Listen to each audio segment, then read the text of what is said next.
መጽሐፍ ቅዱስ ሲናገር በገላትያ ምዕራፍ 6 ቁጥር 7 ላይ አትሳቱ፣ እግዚአብሔር አይዘበትበትም፣ ሰው የዘራውን ያንኑ ያጭዳል ይላል። ሐዋርያ ጳውሎስ በመልእክቱ ሲነግረን ልንስት ስለማይገባቸው ሁለት ነገሮች ይነግረናል።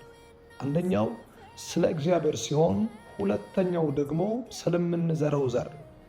ስለ እግዚአብሔር የተሳሳተ አስተሳሰብ ካለን ስለ እግዚአብሔር የሚኖረን መድረሻም ዕውቀትም ኤክስፔክቴሽንም የተሳሳተ ነው የሚሆነው። በሕይወቶቻችን ላይ ለሚመጡ ጥፋቶች፣ ውድቀቶች፣ ግራ መጋባቶች እግዚአብሔርን ተጠያቂ እናደርጋለን።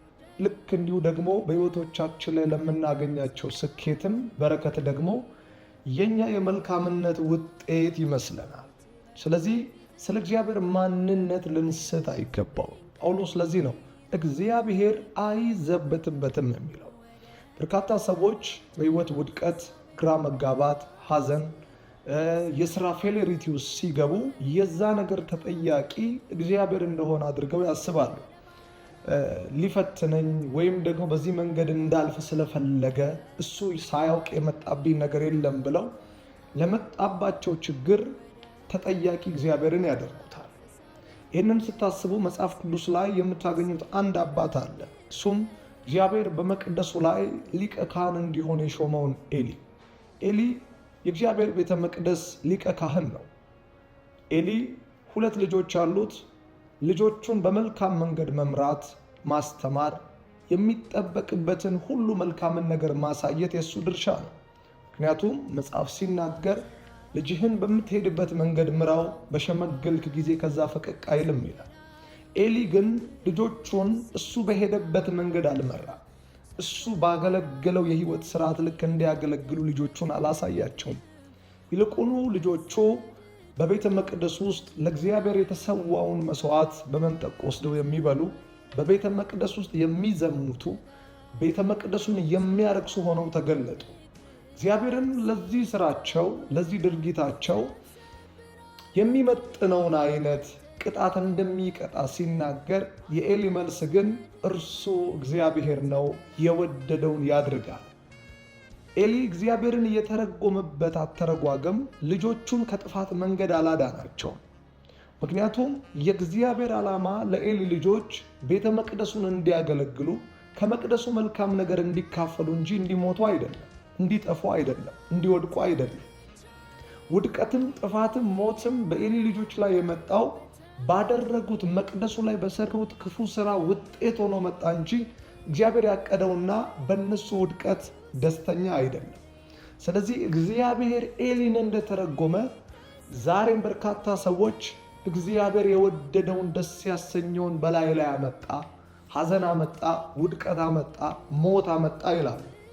እግዚአብሔር ሞት፣ ጥፋት፣ ውድቀት፣ ጭንቀት የሚያመጣ ከሆነ ሰይጣን ስራ የለውም ማለት ነው። ስለዚህ እግዚአብሔር የሰይጣንንም የራሱንም ፓርት አይደለም የሚሰራው። እግዚአብሔር የራሱ ድርሻ አለ። ሌላኞቹ ክርስቲያኖች ደግሞ በህይወት ፈተና፣ ግራ መጋባት፣ ሐዘን፣ ጭንቀት ውስጥ ሲያልፉ ደግሞ እግዚአብሔር ሊፈትነኝ ነው ያመጣው ይሄንን ነገር በህይወቴ ላይ በማለት እግዚአብሔር ላይ ይዘባበታል።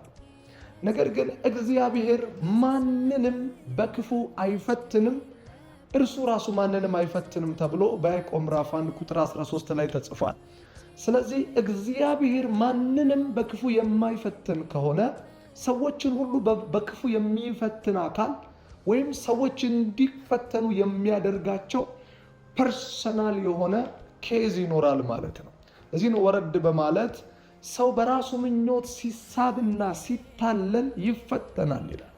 ስለዚህ እኛ በምኞቶቻችን ተስበን ያመጣነውን ፈተና እግዚአብሔር አመጣብኝ ማለት አይገባውም። እኛ በራሳችን ፍቃድ ምኞት ሄደን ያመጣነውን ውድቀት፣ ጥፋት፣ ፌሌሪቲ እግዚአብሔር ነው የኔ ያመጣብኝ ልንል አይገባንም። ለዛ ነው ጳውሎስ ሰው የዘራውን ያንኑ ያጭዳል ቢለው።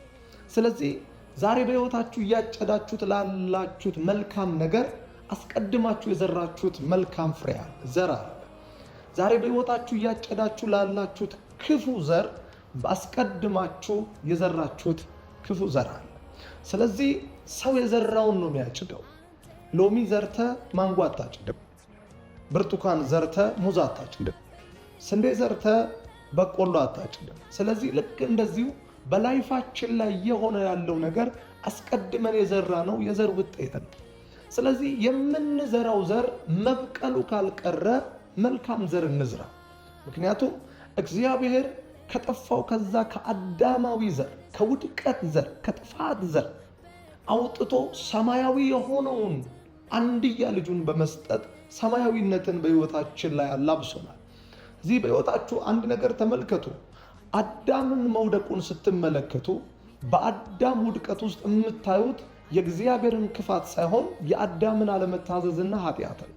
መጽሐፍ ሲናገር በአንዱ አለመታዘዝ ኃጢአት ወደ ምድር ገባ፣ በኃጢአት ሞት ገባ፣ ሁሉ ኃጢአትን ስላደረጉ ሞት ለሁሉ ደረሰ ይላል። ስለዚህ በሕይወታችን እየተገለጠ ያለ የሞት ስርዓት ካለ የዘራነው የኃጢአት ዘር ውጤት ነው። ስለዚህ ዘሩ ሲቀየር ውጤቱ ይቀየራል። እግዚአብሔር ውጤቱን ለመቀየር ዘር ነው የቀየረው። ከሰማያዊው ዘር፣ ከማይጠፋው ዘር ከእግዚአብሔር ቃል እንድንወለድ እድል ሰጠ። ሞታችንን ወደ ሕይወት፣ መርገማችንን ወደ በረከት፣ ጥፋታችንን ወደ መገኘት በክርስቶስ ተለውጦልናል። ስለዚህ ዛሬ መልካም የምንዘራበት ስፒሪቹዋሊ አቅም አለ፣ ፊዚካሊ አቅም አለ። ሁለንተናችን በእግዚአብሔር የተዋጀ ስለሆነ የተቀደሰ ስለሆነ እዚህ መልካም በመዝራት መልካምን ማጨዳል።